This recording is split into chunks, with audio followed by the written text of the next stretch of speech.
नमस्कार प्यारे विद्यार्थियों, आप सभी का स्वागत है आज के इस टॉपिक यानी बायोलॉजी की क्लास में। तो आज का टॉपिक है प्यारे भाई, क्या है? विटामिन। क्या है दोस्त? विटामिन। तो अगर मैं विटामिन की बात करूंगा मेरे भाई, विटामिन, तो विटामिन शरीर को ऊर्जा प्रदान नहीं करते। विटामिन शरीर को ऊर्जा प्रदान नहीं करते और कोई चयापचय क्रिया में भाग नहीं लेते। कोई भी चयापचय क्रिया में भाग नहीं लेते। लूनिन नामक वैज्ञानिक ने सबसे पहले विटामिन के बारे में बताया। लूनिन नामक वैज्ञानिक ने सबसे पहले विटामिन के बारे में बताया। विटामिन सिद्धांत हॉपकिंस के द्वारा दिया गया। विटामिन शब्द कैसमेयर फंक के द्वारा दिया गया। विटामिन शब्द जो है प्यारे भाई, वो कैसमेयर फंक के द्वारा दिया गया। विटामिन के प्रकार, विटामिन दो प्रकार के होते हैं प्यारे भाई। विटामिन दो प्रकार के, कौन कौन से? वसा में घुलनशील और पानी में घुलनशील। तो वसा में घुलनशील का मतलब है, ट्रिक तो याद होनी चाहिए, कीड़ा। कौन सी? कीड़ा। और पानी में घुलनशील होती है बी और सी। विटामिन बी और सी पानी में घुलनशील होते हैं प्यारे भाई। तो विटामिन यानी जो वसा में घुलनशील होते हैं वो होते हैं विटामिन ए, डी, ई, के। ये विटामिन लीवर में संग्रहित रहते हैं। ये विटामिन कहाँ रहते हैं? लीवर, यकृत में संग्रहित रहते हैं प्यारे भाई। अगर मैं बात करूं विटामिन ए की, विटामिन ए की, तो विटामिन ए का रासायनिक नाम है रेटिनोल। क्या है? रेटिनोल। और विटामिन ए के जो स्रोत हैं, हरे स्रोत, हरे स्रोत यानी पादप स्रोत जो है तो बोले सब्जियां, पालक, बंद गोभी और हरी मिर्च। और जंतु स्रोत जो है वह अंडा, दूध तथा उसके उत्पाद। विटामिन ए को येलो तथा ऑरेंज स्रोत, विटामिन ए के येलो और ऑरेंज स्रोत में, पादप स्रोत में क्या? पपीता, संतरा, गाजर, आम। अगर मैं प्यारे भाई बात करूं, गाजर विटामिन ए का सबसे अच्छा स्रोत माना जाता है। गोल्डन राइस भी विटामिन ए का अच्छा स्रोत है, यानी चावल। गोल्डन राइस यानी चावल भी विटामिन ए का अच्छा स्रोत है। लीवर यानी यकृत में बीटा कैरोटीन को, बीटा कैरोटीन को रोडोप्सिन, रोडोप्सिन नामक वर्णक में विभाजित कर देता है। रोडोप्सिन नामक वर्णक में विभाजित कर देता है। और जो मेरे प्यारे भाई रोडोप्सिन है, रोडोप्सिन वर्णक है, तो रोडोप्सिन वर्णक आंख के लिए क्या है? सही, आंख का वर्णक। और आंख के अंदर प्यारे भाई, आंख के अंदर, किसके अंदर? आंख के अंदर क्षण कोशिका होती है और शंकु कोशिका। क्षण कोशिका का काम क्या होता है मेरे भाई? क्षण कोशिका का काम है ये प्रकाश को दिखाती है, जो लाइट होती है उसे दिखाती है। और जो शंकु कोशिका होती है ये रंगों को दिखाती है, रंगों को दिखाती है, लाल, हरा, पीला, गुलाबी, संतरा, ठीक है ना? ये सब कलर को हमारी कौन दिखाती है? शंकु सेल दिखाती है। विटामिन ए की कमी से होने पर क्या होता है? वर्णांधता यानी धुंधलापन, कार्नियल जीरोसिस, कार्नियल जीरोसिस यानी क्षतिग्रस्त कार्निया। एक होता है जीरोथैलेमिया, जीरोथैलेमिया यानी सूखापन एवं खुजली होना।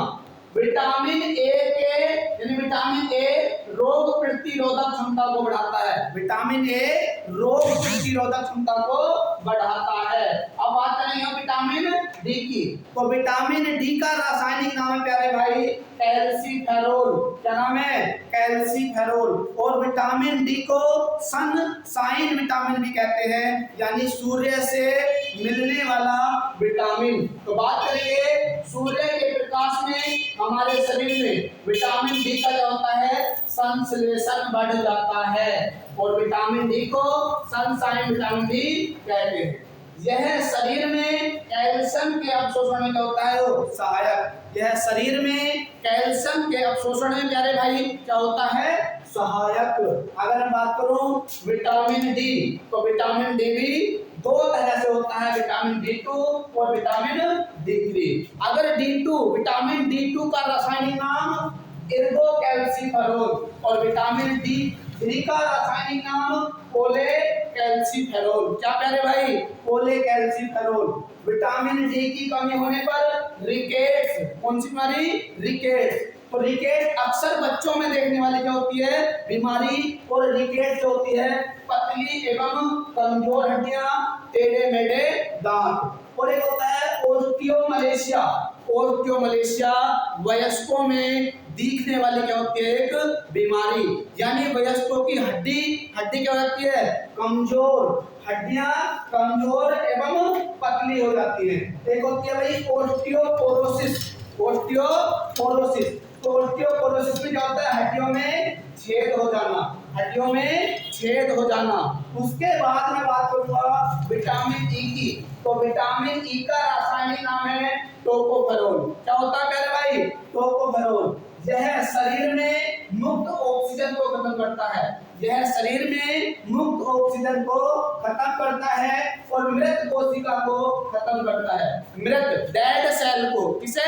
डेड सेल को करता है खत्म। और विटामिन ई की कमी होने पर जल्दी बुढ़ापा, हार्ट अटैक, मोतियाबिंद और बांझपन जैसी समस्याएं देखने को मिलती है प्यारे भाई। उसके बाद विटामिन के। विटामिन के का रासायनिक नाम है प्यारे भाई क्या? फाइलोक्वानिन। विटामिन के का रासायनिक नाम है फाइलोक्वानिन। रक्त का थक्का जमाने में क्या होता है सहायक। और विटामिन के की कमी होने पर प्यारे भाई घाव से लगातार खून का बहना, यानी चोट लगने पर खून का लगातार निकलना। विटामिन B1 विटामिन B1 का रासायनिक नाम थायमीन। और विटामिन B1 का अच्छा स्रोत जो माना जाता है प्यारे भाई वो माना जाता है अनाज। क्या माना जाता है? अनाज। और विटामिन डी की कमी होने पर रोग हो जाता है बेरी रोग। बेरी क्या होता है प्यारे भाई? ये प्रभावित करता है तंत्रिका तंत्र को। आगे बात करूंगा विटामिन B2 का रासायनिक नाम राइबोफ्लोविन। विटामिन B2 का रासायनिक नाम राइबोफ्लोविन। और विटामिन B2 को येलो विटामिन भी कहते हैं, यानी पीला विटामिन भी कहते हैं। और विटामिन B2 की कमी होने पर प्यारे भाई मुंह में छाले और होठ का कटना। उसके बाद में बात करूंगा विटामिन B3 की। क्या प्यारे भाई? विटामिन B3 की। तो विटामिन B3 का रासायनिक नाम क्या है? नियासिन। क्या? नियासिन या निकोटिनिक अम्ल। और विटामिन B3 की कमी होने पर क्या हो जाएगा? पेलाग्रा। क्या हो जाएगा प्यारे भाई? पेलाग्रा में 4D रोग, यानी 4 तरह के रोग होंगे। क्या होंगे प्यारे भाई? 4 तरह के रोग, जैसे डायरिया। उसके बाद है विटामिन B5। तो B5 का रासायनिक नाम क्या है? पेंटोथेनिक अम्ल। क्या प्यारे भाई? पेंटोथेनिक अम्ल। और विटामिन B5 की कमी होने पर बालों का सफेद होना और बांझपन जैसी समस्या देखने को मिलती है मेरे प्यारे भाई। उसके बाद विटामिन B5 यानी जो बालों का रंग सफेद होता है मेरे प्यारे भाई, तो एक वर्णक होता है मेलानिन। क्या होता है? मेलानिन। तो मेलानिन वर्णक की वजह से बालों का रंग क्या होता है मेरे भाई? काला होता है। उसके बाद था विटामिन B6। तो विटामिन B6 का रासायनिक नाम क्या है? पायरोडोक्सिन। विटामिन B6 का रासायनिक नाम है पायरोडोक्सिन। और यह जो विटामिन B6 है वो RBC के निर्माण में